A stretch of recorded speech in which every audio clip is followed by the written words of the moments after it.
तो हम लोग डिस्कशन किए थे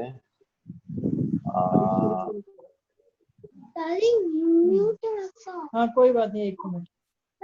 ओके। क्या तो हम लोग हम लोग चर्चा कर रहे थे सेकेंड चैप्टर।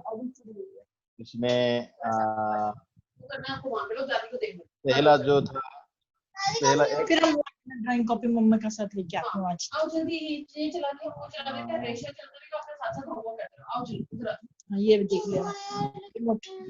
मंजू माता, आप जहाँ लग रहा है तो वहाँ पर वो कर दीजिए, उनको ऑन म्यूट कर दीजिए।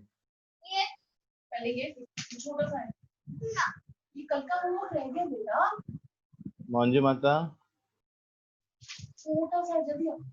हरे कृष्णा। मंजू माता जी,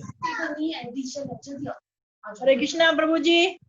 जहाँ से आवाज आ रहा है ना, उनको आपको वो म्यूट म्यूट कर दीजिए। Okay, thank you. Hare Krishna.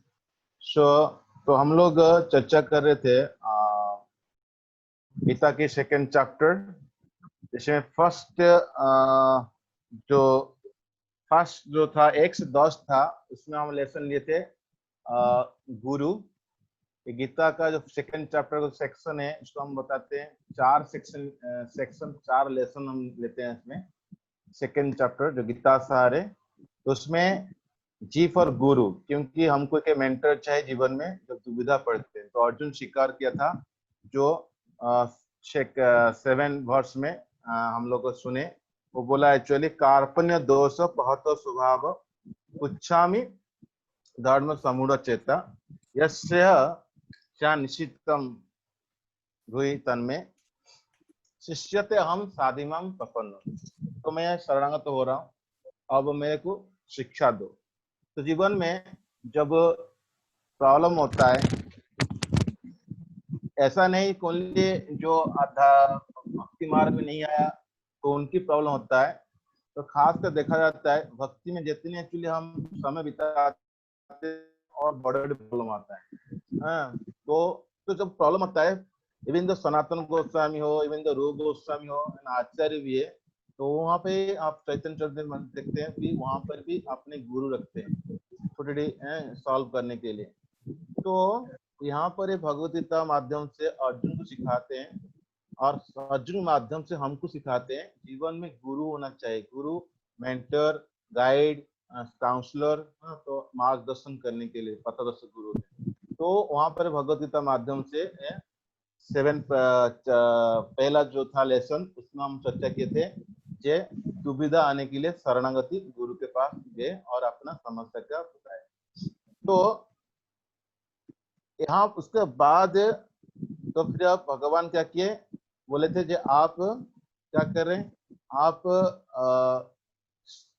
धर्मशास्त्र बताए, और धर्मशास्त्र जो था अर्थशास्त्र से बड़ा है।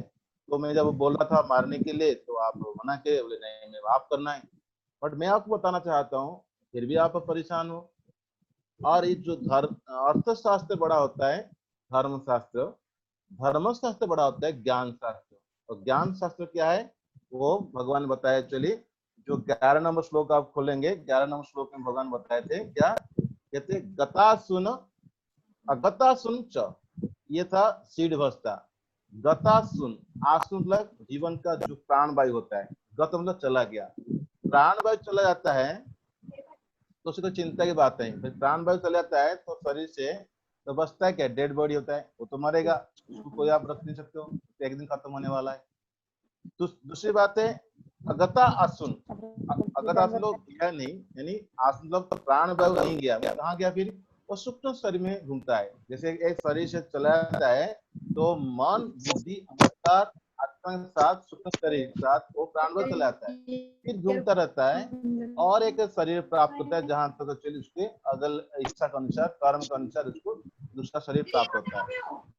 तो आप देखेंगे तो भगवान कह रहे हैं उससे भी चिंता करने की बात नहीं। क्यों, वो प्राण जो है मतलब वो सूक्ष्म शरीर में नहीं मरता है, ये ब्रह्मांड में घूमता रहता है, 84 लाख योनि में घूमता रहता है, एक शरीर दूसरा शरीर, जब तक उसको मुक्ति नहीं मिलता है भगवान से, तो उसके लिए कोई चिंता की बात नहीं। और तीसरा पॉइंट था जो च मतलब आत्मा, वो अपने आप ही उसको कोई मार नहीं सकता है। तो फिर आप चिंता क्यों करो? ना सोच ना नानु सोचंती पंडित, जो पंडित होते हैं उसको सोचते नहीं, यानी जो शरीर जो मर जाएगा उसका चिंता नहीं, तो मरने वाला है। ऐसे भी हमें जो जिंदा है अभी भी हमारा शरीर चेंज होता रहता है। दूसरी बात है, जो सूक्ष्म शरीर उसको तो कोई मार नहीं सकता है क्योंकि ब्रह्मांड घूमता रहता है, और आत्मा ऐसे ही कोई नहीं मार सकता है। तो ऐसे करके भगवान ने वो जो श्लोक माध्यम से 11 नंबर श्लोक सेकंड चैप्टर का थर्ड लाइन में बता दिए, गतासुन अगतासुन च, यानी ये श्लोक को लंबा करके दोबारा चलिए करीब 11 से लेके 30 नंबर श्लोक के अंदर, यानी 30 श्लोक अंदर बताए ज्ञान शास्त्र, यानी सांख्य फिलोसफी गणना करते हैं एक दो करके। जैसे ये भौतिक जगत क्या है, हम भागवत में पढ़ते हैं ना, 24 तत्व पढ़ते हैं, फिर समय लेते हैं 25 तत्व, आत्मा लेते हैं 26 तत्व, फिर परमात्मा मिलाते हैं, ऐसे करके 28 तत्व मिलाते हैं।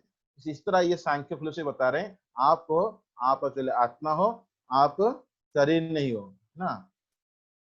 तो भगवान ने इसके माध्यम से हमको ये ज्ञान दिए जो हम चर्चा किए, और भगवान क्या किए, उसको अलग अलग एंगल से समझाए, क्योंकि जो असत होता है वो सत असत में अंतर क्या होता है?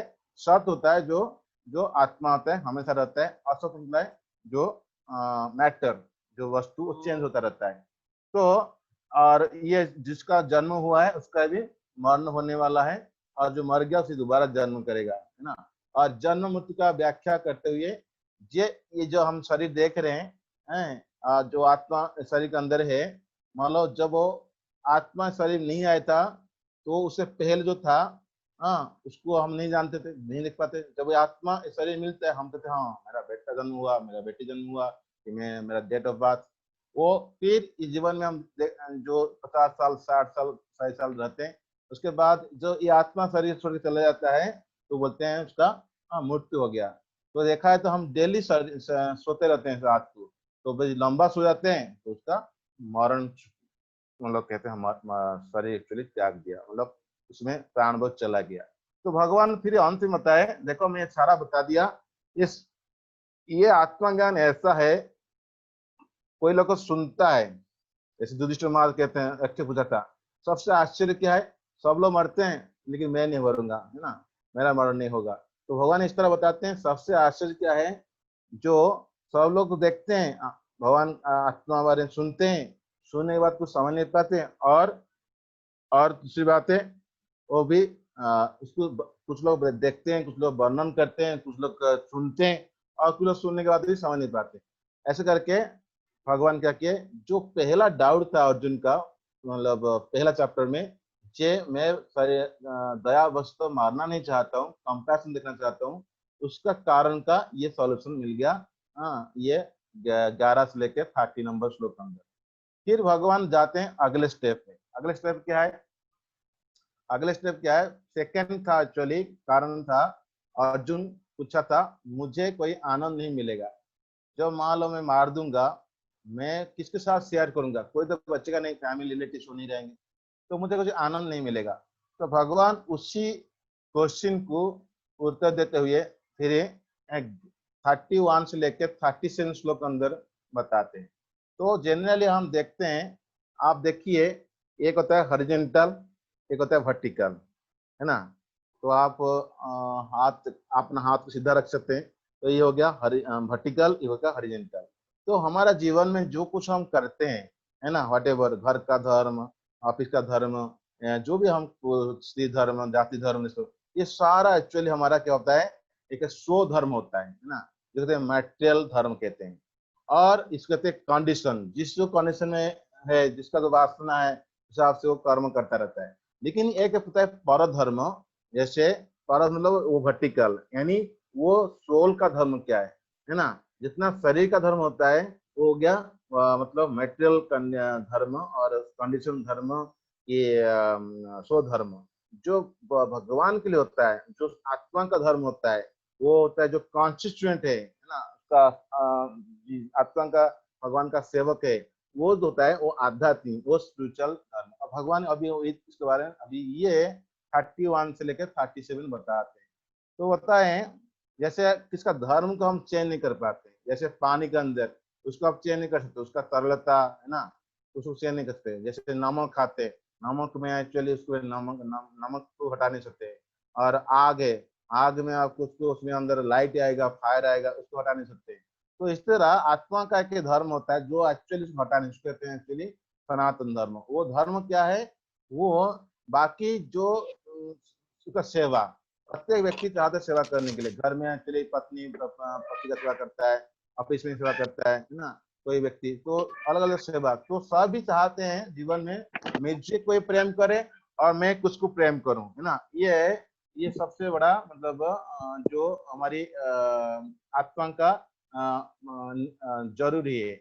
और प्रभुपाद बताते हैं जब तक व्यक्ति भगवान को आलिंगन नहीं किया तब तक कितनी वस्तु, कितनी प्रकार पदार्थ में आलिंगन कर भी फिर मन शांत नहीं होता है। तो जो परधर्म होता है वो अल्टीमेट धर्म है। तो इसी माध्यम से भगवान क्या बताना चाहते हैं? एक जो प्रेम होता है, दो प्रकार प्रेम होता है। एक होता है सेल्फलेस, इसमें कोई अपना एक्चुअली अपनापन होता है। एक होता है सेल्फ सेंटर। जो स्वधर्म होता है वो एक्चुअली मटेरियल ड्यूटी होता है, वो अपने के लिए, जैसे आसक्ति होते हुए हम लोग कुछ इस तरह प्रेम। और जो परधर्म होता है, जो भगवान के साथ जो हमारा नाता होता है, वो होता है क्या? वो सेल्फलेस सेवा होता है। तो भगवान वही चीज बताना चाहते हैं आपको, क्योंकि भगवान एक्चुअली क्या है? पूरा स्वतंत्र रूप से ये मतलब स्पिरिचुअल, आध्यात्मिक। और जो जो जो पदार्थ है स्वतंत्र रूप से ये मैटर। अभी हम क्या है? हम एक्चुअली शरीर जो है ये पदार्थ है, पंचभूत में बना गया, और उसके अंदर आत्मा, हम दोनों है। यानी हमको दोनों करना पड़ेगा, मतलब भौतिकी कार्य भी करना पड़ेगा, मतलब मटेरियल ड्यूटी जो स्वधर्म, साथ साथ ही परधर्म करना है ना। तो भगवान ये चीज बताना चाहते हैं, सनातन धर्म जो होता है, जो प्रेम होता है, तो जिसके जो करने से सेवा करने से, प्रेम करने से जो हृदय को शांति मिलता है। तो भगवान का सेवा करने से हमको कंप्लीटली खुशी मिलता है। तो जैसे मतलब बहुत सारे उदाहरण ऐसे। तो इसका मतलब क्या है? जो टेम्पररी हम देखते हैं, जो फॉल्स रिलेशन देखते हैं संसार में, वो समय अनुसार खत्म हो जाता है। लेकिन जो नित्य धर्म है, जो सनातन धर्म है, जो भगवान के साथ है, वो कभी, जैसे मान लो कोई, मान लो चलो अपनी स्त्री के प्रति आ सकती है, कोई फैमिली प्रति आ सकती है, कोई मान लो एक्चुअली पैसा के लिए आ सकती है ना। कोई मान लो एक्चुअली वो तो अपना काम, मेरा काम चाहे टारगेट चाहिए, इसके लिए आ सकती है। कोई मान लो एक्चुअली बोलेगा एक्चुअली मेरे को अपना प्रोफेशन, मेरा कैरियर, मेरा एक्चुअली मैं जो चाहता हूँ वही आ सकती है। कोई मान लो एक्चुअली मेरे को आनंद चाहिए, किसी भी हाल में मेरे को आनंद चाहिए, इसलिए आ सकती है। तो ये सब क्या होता है? कुछ मुझे शांति चाहिए, है ना। कोई कुत्ता के लेकर दिन में पार्क चलता है, आ सकती है। ये सारा चीज जो है वो सब समय अनुसार खत्म होता है। लेकिन जो भगवान की सेवा होता है, ये जितना सब बता गया है, ये सब स्वधर्म है। लेकिन भगवान का जो सेवा होता है वो हो गया मतलब, तो भगवान यही बताना चाहते हैं, जो एक्चुअली जो हैप्पीनेस आता है वो भगवान को सेवा करने से आता है। जो कहते हैं सनातन धर्म, ये आत्मा का एक कॉन्स्टिट्यूशनल ड्यूटी। ड्यूटी दो प्रकार की, एक शरीर के लिए होता है भौतिक और मतलब मटेरियल ड्यूटी, और उसमें आनंद मिलता है जो मटेरियल हैप्पीनेस है। और आध्यात्मिक ड्यूटी होता है जो आत्मा का सेवा करता है भगवान की, तो वो होता है ये आध्यात्मिक सनातन धर्म, सनातन और आध्यात्मिक ड्यूटी। तो उसमें गीता में भगवान बताना चाहते हैं, देखो तुम युद्ध करना नहीं चाहते, तुम्हारा चिंता है, तो इसलिए कह रहे हो मैं को आनंद नहीं मिलेगा। लेकिन एक बात बताता हूँ, जब आप जीतोगे तो क्या होगा? आप इस संसार के राजा बन जाओगे। और आप हारोगे, मान लो क्षत्रिय होते हुए मर जाओगे, तो आपको स्वर्ग प्राप्ति होगा। सिर्फ दोनों पैसे आपका फायदा है। तो आप चलिए जो चिंता कर रहे थे मेरे को कोई आनंद नहीं मिलेगा यहाँ पर युद्ध करने से, तो आपको युद्ध करने से फायदा फायदा है। आप जीतोगे भी फायदा है, हारोगे भी फायदा है। भगवान यहाँ पर एक्चुअली एक छोटा विचार दे रहे हैं, आगे आगे आगे बताएंगे बड़ा विचार। लेकिन आप जो छोड़ दो कि मतलब ये सोच के मैं प्रेस्क्राइब ड्यूटी अपना ड्यूटी नहीं करूंगा, तो फिर क्या होगा? असली में क्या होगा? आपको जो क्या कहते हैं, जो पाप पिछला कारण जो बताए थे अर्जुन, जो मुझे डर लग रहा है पाप कार्य करने से उसका रिएक्शन हो गया, लेकिन आप छोड़ोगे तो आपको पाप का रिएक्शन मिलेगा, है ना। तो इसीलिए तो और भगवान ने बताना चाहते हैं, देखो आप क्या चाहे, आपके अंदर एक्चुअली पशुपात अस्त्र मिला था शिव से, द्रोणाचार्य का बेस्ट एक्चुअली आप स्टूडेंट हो, है ना, इंद्र का पुत्र भी आप हो, तो आप छोड़ोगे, ये लोग नहीं सोचेंगे कि आप एक्चुअली हाँ दया के वस्त्र छोड़ के जा रहे हो, वो लोग सोचेंगे डर गया देख के, हमारा बहुत सारा सेना थे देख के डर गया है ना, अपना काम नहीं किया चलिए। तो इसीलिए भगवान बता रहे तुम्हारा सम्मान होगा, उससे सबसे बड़ा खतरनाक है मरने से, खतरनाक मरना सबसे अच्छा है। असम्मान होना है कि सम्मानित व्यक्ति का असम्मान होगा, उसका एक्चुअली रेस्पेक्टेबल पर्सन का डिसऑनर होगा, ऑनर नहीं मिलेगा, वो खतरनाक होता है एक्चुअली, सबसे मरने से भी खतरनाक होता है, इसलिए मर जाना अच्छा है। तो इसलिए तुम्हारे लोग तुमको गाली करेंगे। तो भगवान है इसलिए 31 श्लोक में बताना चाहते हैं, स्वधर्मम अपि चाविक्यस्य न विकम्पितुम अहर्षि धर्म्यात् ही चेष्टत् अन्यात् क्षत्रियस्य न विद्यते।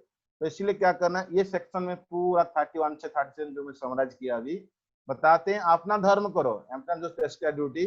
और 32 में श्लोक में बताते हैं, आप गीता आपके पास होगा तो श्लोक खोल सकते हैं, इसमें शब्द आते हैं स्वर्ग द्वारम अपावृतम। तो आपको क्या मिलेगा, आप एक्चुअली मर जाओगे तो आपको मतलब शरीर छोड़ो तो आपको स्वर्ग प्राप्त होगा। और फिर 33 और 33 में बताते हैं, मतलब आप नहीं करोगे तो क्या होगा, आपको कीर्ति खत्म हो जाएगा, आपका लोग एक्चुअली आपकी कीर्ति खत्म हो जाएगा, आपका निंदा करेंगे। बाद में 35 36 बताते हैं, आप संसार के लिए निंदनीय हो जाओगे, तो इसलिए आप क्या करो, अपना काम करो। ऐसे करके भगवान पूरा और इस स्लाइड आप देख सकते हैं, इस स्लाइड माध्यम से जो अर्जुन का जो था सवाल था, मैं कंपैशन आ रहा, दया आ रहा है मेरा अपने मित्र से फाइट करने के लिए, पहला जो उसका कारण था, उसका भगवान उत्तर दे दिए 12 से 39 श्लोक में। कहते हैं आप एक्चुअली शरीर नहीं हो, आप आत्मा हो, तो आप गलत धारणा कर बैठे हो, इसलिए आप उसका उससे ऊपर उठो। तो भगवान ने उसका ज्ञान दिए। और दूसरा कारण था, जो मैं आनंद ले नहीं पाऊंगा, क्योंकि मैं जितनी बार तो लोग नहीं रहेंगे अपना आनंद शेयर करने के लिए, बांटने के लिए। तो भगवान ने बता रहे हैं, देखो आप जो जीतोगे तो आप का पृथ्वी में रहोगे, आनंद लोगे, और आप शरीर छोड़ोगे तो आप स्वर्ग चले जाओगे। इसीलिए भगवान ने ये बात बताते हैं। उसके बाद उसका तीसरा कारण था, चले जे मुझे डर लग रहा है, उसमें बहुत पाप का रिएक्शन पड़ेगा, मैं युद्ध में भाग लेना नहीं चाहता हूँ। भगवान क्या बता रहे हैं, चलिए भगवान बता रहे हैं, जब आप छोड़ के चले आओगे क्षत्रिय होने के नाते, वो बड़ा मतलब क्या होगा, अपना धर्म नहीं करोगे तो वो सबसे बड़ा पाप है। और दूसरी बात है, अपना स्पिरिचुअल ड्यूटी भी नहीं कर रहे हो, है ना, तो इसलिए वो पाप है। 33 श्लोक के माध्यम से समझा रहे हैं। और चौथा कारण अर्जुन ने बताया था, देखो सब लोग मर जाएंगे तो फैमिली ट्रेडिशन पानी देने के लिए रहेगा, सब नरक चले जाएंगे, और सारा परिवार जो स्त्री है वो सब मतलब खराब हो जाएंगे, वर्ण संकर होगा। तो भगवान कह रहे हैं एक्चुअली क्या है, आप ये सब चीज बता रहे हो, ये सब वेद के हिसाब से बता रहे हो ना, तो आप रिचुअलिस्टिक बात मतलब करना है ऐसे, उसका उद्देश्य क्यों करते हैं, उसका उद्देश्य पता नहीं। तो लेकिन आप भगवान कृष्ण से जोड़ जाओगे, उसका उद्देश्य क्या है, कृष्ण से जोड़ना है। इसे जितना तो कार्य करने पीछे क्या है, कृष्ण से जोड़ना। तो आप कृष्ण से जुड़ जाओगे तो ये चीज से आप ऊपर उठ जाओगे। और फिफ्थ कारण जो था, ये मैं युद्ध करूं कि नहीं करूं, जो अभी चैप्टर में आया था, हाँ, तो भगवान कहते हैं गुरु से एक्चुअली शरणागति ये था, और अपना कर्तव्य करो। तो ये टोटल पूरा गीता का इस श्लोक इतने स्लाइड के माध्यम से आपको समराइज, मतलब बहुत संक्षेप में भगवान अर्जुन क्यों युद्ध करना नहीं चाहते हैं, उसका कारण का सलूशन क्या भगवान एक्चुअली बता दिए। अब तो फिर ऐसे करके 37 श्लोक जब कंप्लीट हो जाता है, तो इसको कहते हैं सकाम कर्म, मतलब कहते हैं सकाम कर्म, कोई कामना, सब मतलब वही थी, मतलब सहित सहित कामना के साथ कर्म करना कहते हैं सकाम कर्म। तो अपना प्रेस्क्राइब ड्यूटी करो, आपको आनंद मिलेगा, करोगे तो मिलेगा। तो यानी आप करते रहो तो आपको भौतिक आनंद मिलेगा और आध्यात्मिक आनंद मिलेगा। तो भगवान यहाँ पर बताना चाहते हैं अपना ड्यूटी करो, आप एक्चुअली सुख और दुख ऊपर उठ जाओ। एक्चुअली ये कहते हैं डुअलिटी होता है, सुख को ऊपर से उठो। तो भगवान अभी क्या करेंगे, अभी बताएंगे, देखो मैं तुमको और एक तरीका बताता हूँ, जिसमें तुमको जो चिंता है, पाप से कार्य से इसका रिएक्शन में डर है, तो एक डर से शून्य, मतलब डर से ऊपर उठने के लिए आपको एक तरीका बताता हूँ। आप क्या करो, कर्म करो, लेकिन डिटाच कर्म करो। यानी आप एक्चुअली डिटाच मतलब कर्म को त्यागो मत, बट कर्म करने का जो फल को त्याग दो, तो आपको डिटाच एंगेजमेंट, जैसे होता है ना, एक होता है अटैच एंगेजमेंट, हो गया कर्म, और डिटैच मतलब डिटैचमेंट से हो गया ज्ञान। जो ज्ञान होते हैं डिटैच हो जाते हैं। तो आप क्या करो, आप एंगेज हो बट डिटैच भाव से, मतलब निष्काम कर्म करो। यानी कहते हैं आपका कर्म करने को मत त्यागो, और अपना कर्म करने का फल को त्यागो। तो भगवान बोले ऐसे करोगे तो इसको कहते हैं बुद्धि योग कहते हैं। तो बुद्धि योग का यहाँ पर वर्णन कराएंगे भगवान। तो गीता में ये जो बुद्धि योग को भगवान करना चाहते हैं, कर्म करना है किस आधार पर, आपके ज्ञान के आधार पर, यानी एक्शन करना है नॉलेज के आधार पर। वो साथ साथ भी थोड़ा सा क्या है, डिवोशन, यानी आपका भाव के साथ, उसको कहते हैं बुद्धि योग। जो बहुपाद बुद्धि योग को बताते हैं भक्ति योग, और बहुपाद भी बुद्धि योग को बताते हैं कर्म करना है विथ डिवोशन, यानी विथ भक्ति के साथ। तो इसीलिए हमारी बहुपाद आचार्य इतना मतलब सुंदर तरीके से बताते हैं, ताकि कोई व्यक्ति गीता पढ़ता है पहला अध्याय में, सेकंड अध्याय में, तो तुरंत भक्ति योग को समझता है। क्यों? कर्म करना है भगवान के लिए, और इसलिए बुद्धि योग और निष्काम कर्म सारा चीज को बहुपात करके सारा भक्ति में कंपेयर करना है। एक्चुअली निष्काम कर्म जो भक्ति में अंतर है थोड़ा सा, जैसे मान लो निष्काम कर्म जो होता है, आप कर्म पहले किए, उसका जो फल आया तो भगवान को अर्पण किए। लेकिन भक्ति जब क्या होता है, पहले कर्म कर शुरू से करने से पहले पहले आप समर्पण कर दिए, उसके बाद काम किए। दोनों देखने के लिए एक्चुअली एक्शन है, बट उसका इंटेंशन जो होता है, उसका भावना होता है, पूरा अलग होता है। निष्काम कर्म से पहले क्या होता है, अपना के लिए करने की सोचता है, पर जो आता है फल देता है भगवान को। पर भक्ति जो क्या होता है, वो पहले भगवान के लिए समर्पण कर देता है, फिर कार्य शुरू करता है ना? तो फिर अपने के लिए भगवान से लेता है। जैसे मान लो आप कुछ काम कर रहे हैं एक्चुअली, तो आप चलिए 100 रुपये मिला, तो आप 100 से 50 रुपया दे दिया भगवान। लेकिन भक्ति जो क्या होता है, ये निष्काम कर्म हो गया। भक्ति क्या होता है, पहले काम करने से पहले खुद ही को दे दिया, और मान लो 100 रुपया मिल रहा है एक्चुअली, तो भगवान को दिया और भगवान से मांगा मैं रहने के लिए कुछ चाहिए, तो भगवान ने आपको 30 40 50 रुपया दिया, वो हो गया भक्ति योग। एक मतलब मोटा मोटी आप समझ सकते हैं। और तो भगवान अब 39 श्लोक में क्या बताना चाहते हैं, कहते हैं ऐसा भीत सांख्य बुद्धि जगतु इमाम सुनो बुद्धा युक्त यह कर्म बंधन प्रायची।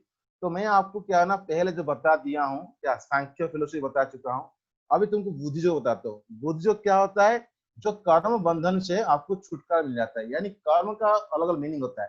कर्म मतलब होता है जो रिएक्शन, कर्म का रिएक्शन। कर्म मतलब पूरा कर्म का साइकिल।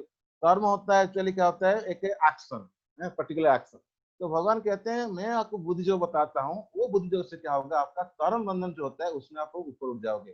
तो क्या होता है बुद्धि योग, भगवान 40 नंबर श्लोक में बताते हैं, जो कि इसको भक्ति योग में भी बुलाता है। कहते हैं नेहा नेहा विक्रम नाश अस्ति प्रत्यवाय न विद्यते स्वल्पम अपयस्य धर्मस्य त्रायते महत्स्वभाव। कहते हैं नाशो अपतिव्या, नाश मतलब कोई लॉस नहीं, पति मतलब थोड़ा घटेगा नहीं। तो कहते हैं ऐसा योग बताता हूँ तो आपको कोई घटेगा नहीं, कि कोई लॉस नहीं होगा, जहां जितना किया इतना रहेगा। और कहते हैं स्वल्प अल्पम, थोड़ा सा भी किया, 1 सेकंड के लिए किया, 1 दिन के लिए किया, 1 महीना के लिए, ऐसा धर्म है, फिर त्रायते उसको आप क्या कहते हैं, महत्व भयात, महत्व में बहुत विराट बड़ा विपद को आप पार करा सकता है। यानी ये कहता है भक्ति योग। ये एक्चुअली जो बुद्धि योग को बताते हैं, इसका मतलब इसमें लॉस, कोई मान लो बिजनेस करता है तो डरता है बिजनेस में फायदा होगा, लॉस होगा, कुछ होगा, लेकिन ऐसा बिजनेस है भक्ति योग, वो फिर क्या कहते हैं, उसमें कोई बार लॉस नहीं। कहाँ से आप भक्ति की इसको बताते हैं, आचार्य बताते हैं, कहते हैं मान लो एक्चुअली कोई इनकम्प्लीट किया, मतलब पूरा कंप्लीट नहीं किया साइकिल को। फॉर एग्जाम्पल कुछ साल भक्ति किया, बाद में छोड़ दिया, फिर वो जितना साल भक्ति किया उसका एक्चुअली कोटा रहेगा उस आपका अनुसार। यानी इनकम्प्लीट भी परफॉर्मेंस किया, परफेक्ट करते हुए कंप्लीट नहीं किया। दूसरी बात है गलत तरीका से किया भी, परफेक्ट नहीं किया भी परफॉर्मेंस, नहीं तो थोड़ा थोड़ा मोड़ कुछ भगवान का नाम लिया भी, फिर भी उसका फायदा होगा, उसमें कुछ बार पाप नहीं।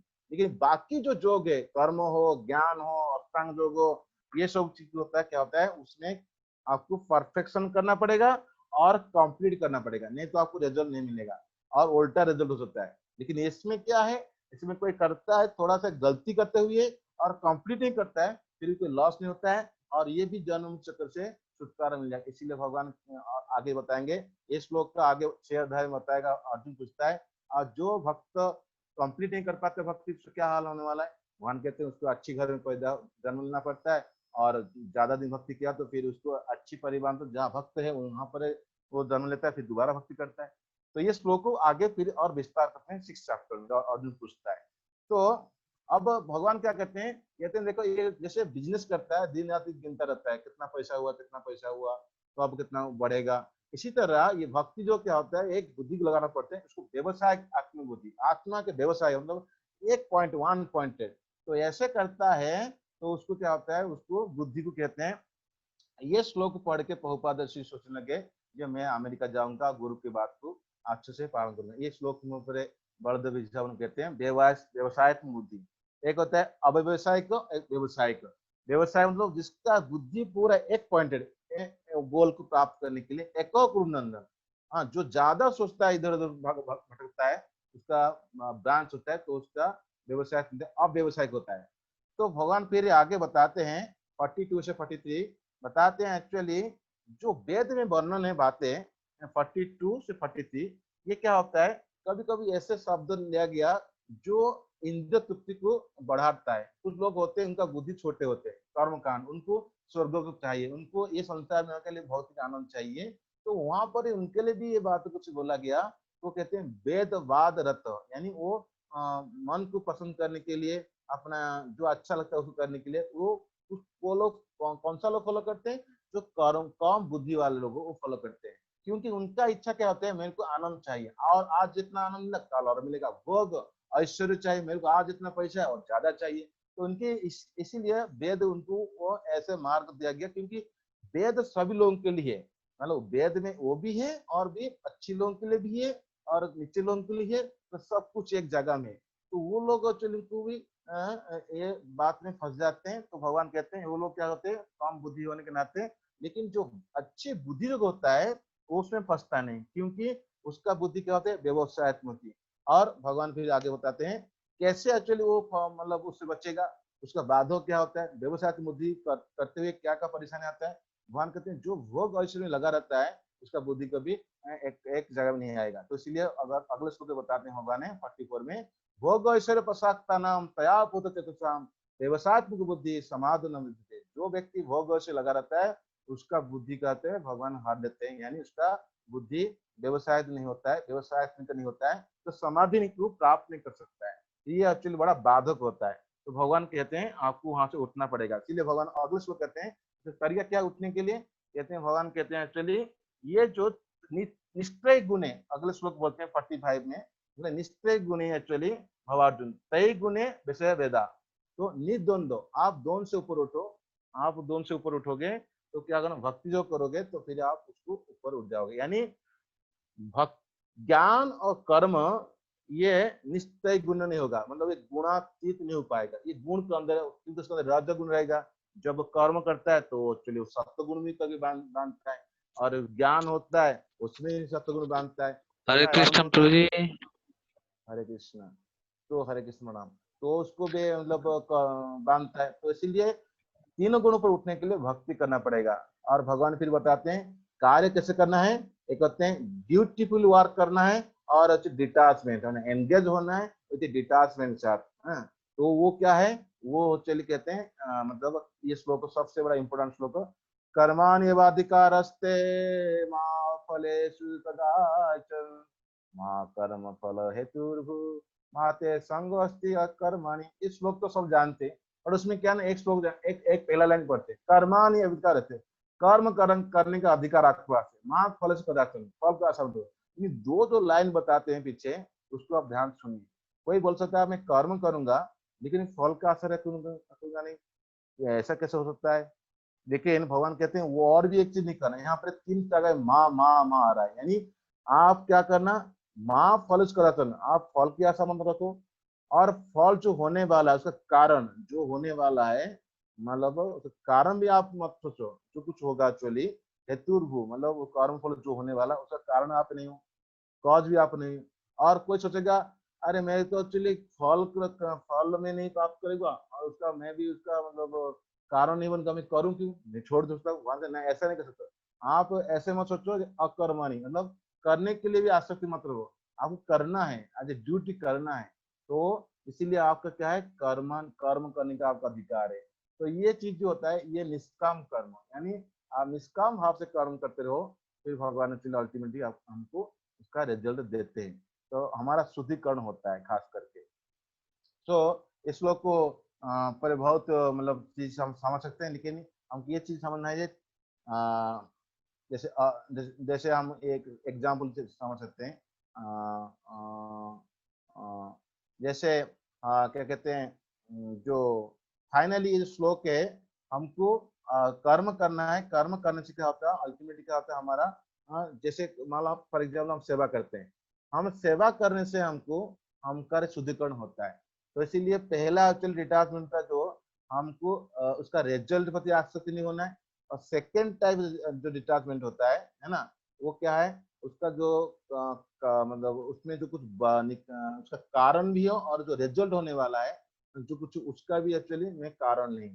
तो अल्टीमेटली हमको क्या है ना, जस्ट सेवा करते रहना, आपका एंडेवर करते रहना, क्योंकि फाइनल क्या है, हमको रिजल्ट से एक्चुअली छुटकारा होना है, लेकिन हमारा जो गंतव्य को वहां से जाना है। ऐसे नहीं जो हम का गंतव्य को हम पहुंचेंगे नहीं और छोड़ देंगे, ऐसा नहीं। तो हमको सेवा में करते हुए हमको वो शुद्धिकरण करता है, साथ साथ हमको मुक्ति का रास्ता खोलता है। यानी हमको हाईएस्ट गोल क्या है, वो कृष्ण के पास जाना है और शुद्धिकरण चाहिए। तो हम जब सेवा करते हैं तो उस सेवा को बंद नहीं करना चाहिए।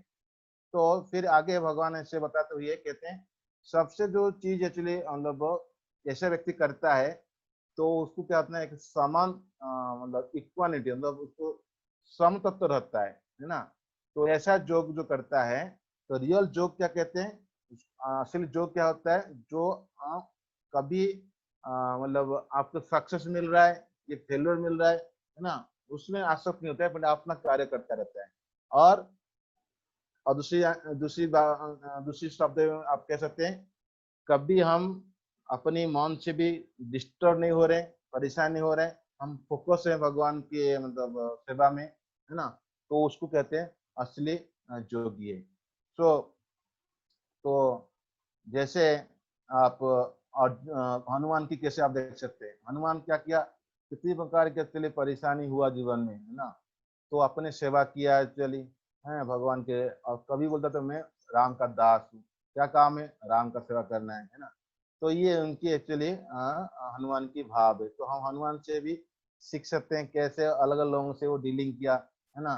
तो जब अंगद के पास था कैसे उसका व्यवहार हुआ, जामवंत था कैसे व्यवहार हुआ, साथ साथ जो मतलब बिंदु समुद्र क्रॉस करते हुए हैं, तब जब उसके रास्ते में बाधक आता है उसके साथ कैसे डीलिंग करके वो अपना गंतव्य स्थल में पहुंचता है। तो हनुमान से हम बहुत कुछ सीख सकते हैं, ताकि ये तो कैसे मतलब डीलिंग करेंगे, अलग अलग लोगों से डीलिंग करें अपना सेवा करते हुए। तो फाइनली भगवान का ये निष्कर्ष रिजल्ट जो निष्काम कर्म हम करेंगे, तो जब ऐसा स्थिति में हनुमान की केस में ये देख सकते हैं, हनुमान को बंदी कर गया, बंदी में डाल दिया, बंदी हो गया, तो उसी सिचुएशन में कैसे वो निकले, है ना। तो सभी जगह में हनुमान से हम बहुत कुछ सीखते हैं, जो निष्काम कर्म और ड्यूटी जो हम करते हैं अपना गोल को हम अचीव करने के लिए, कभी भी किसी प्रकार स्थिति में हम मतलब परेशान नहीं हो सकते हैं। और भगवान ये श्लोक जो बताते हैं 49, ये बहुत इंपोर्टेंट श्लोक है। ये कहते हैं, दुरैन ही आवरम कर्म बुद्धि जोगात धनंजय बुद्धो शरणम अन्विच कृपण फल हेतव। तो यहाँ पर आवरण कर्म को त्यागने के लिए भगवान कह रहे हैं। आवरण कर्म त्यागने मतलब क्या है, पहले भगवान बता चुके हैं 38 में, 31 से 37 काम कर्म कहते हैं उसको त्याग दो। अब आप बुद्धियोग करो, बुद्धियोग करने से क्या होगा, तो आपको फायदा मिलेगा, है ना। लेकिन अर्जुन क्या सोचता है, अर्जुन का इच्छा तो मैं युद्ध नहीं करूंगा। अर्जुन अभी तीसरा चैप्टर में पूछेगा, भगवान आप काम छोड़ने के लिए, कभी कभी काम करने के लिए है। ये श्लोक वो उसका क्या समझेगा, भगवान कह रहे हैं कर्म छोड़ दो, अभी आप कर्म मतलब दूध मत छोड़ दो, आप चले जाओ। बट भगवान आगे बताते हैं आप कर्म करते रहो। तो लेकिन यहाँ पर जो आवरण कर्म बता रहे हैं, ये सेंस से बता रहे हैं जो ये आवरण कर्म कौन सा है, जो सकाम कर्म, कामना के साथ जो इच्छा के साथ करना है उसको छोड़ दो और निष्काम कर्म करो। तो भगवान कहते हैं ऐसे करने से क्या होगा, इसको कहते हैं जोग ऑफ आर्ट, मतलब जोग कर्मसु कौशलम, मतलब ऐसे व्यक्ति करता है बुद्धि के साथ तो उसको कभी बंधन नहीं आता है और वो जन्म चक्र से ऊपर उठ जाता है 51 श्लोक में। तो क्योंकि क्योंकि ये जो उसका बुद्धि होता है, फाइनली उसका बुद्धि कहते हैं अचल बुद्धि होता है, वो फिक्स होता है। तो भगवान ऐसे करके निष्काम कर्म बताते हैं। तो मोटा मोटी आप निष्काम को समझने के लिए क्या समझेंगे, कहते हैं भगवान कहते हैं कर्म करो, कैसे आधार पर, ज्ञान के आधार पर। मंजू माता जी आप मेरे को बना सकते हैं, होस्ट बना सकते हैं?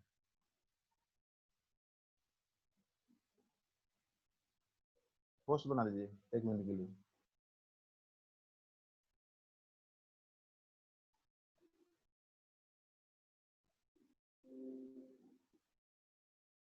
ओके, सो लास्ट मिनट है प्रभु जी। हाँ कोई बात नहीं। देखिए आप दिखाई दे रहा है, आपको फोटो दिखाई दे रहा है? जी जी बिल्कुल दिख रहा है। मेरा आप देखिए एक कार है, एक कार में एक्चुअली इसमें कार को क्या कर्म जोगो, मतलब क्या करना है ना। और कार में इंजन जो है मतलब वो हो गया ज्ञान जोगो, यानी कैसे चलाना है, हाँ मतलब हाउ, है ना। और इसमें जो बैठक के ड्राइवर है जो चलाता है वो हो गया भक्ति जोगो, है ना, मतलब भाई क्यों करना है, तो क्या करना है, कैसे करना है और क्यों करना है। यानी करना मतलब सेवा होता है, सर्विस। और ये जो मतलब कैसे करना है, हाउ, वो हो गया स्वाध्याय मतलब स्टडी करना, ज्ञान जो हो गया। और साथ साथ जो मतलब क्यों करना है, ये हो गया आध्यात्मिक मतलब साधना, ये हो गया वाई। तो ये तीनों को मिला दोगे ये हो गया बुद्धि योग एक्चुअली। तो यही बुद्धि योग आगे पूरा तीसरा चौथा पंचमा ऐसे करके आगे बताएंगे बुद्धि योग क्या होता है। तो तीसरा चैप्टर बताएंगे कर्म वार में, और चौथा चैप्टर बताएंगे ज्ञान वार में, फिर फिफ्थ चैप्टर बताएंगे एक्चुअली कैसे मिला के बुद्धि योग करना है। ठीक है, हरे कृष्ण। तो हम कल से लेंगे एक्चुअली जो अगले सेक्शन है, लास्ट सेक्शन स्थित प्रज्ञ। इसका कोई डाउट, कोई question, comments? Hare Krishna. Hare Krishna. Anybody has question, comments? Hare Krishna प्रभु जी। चलो, yes,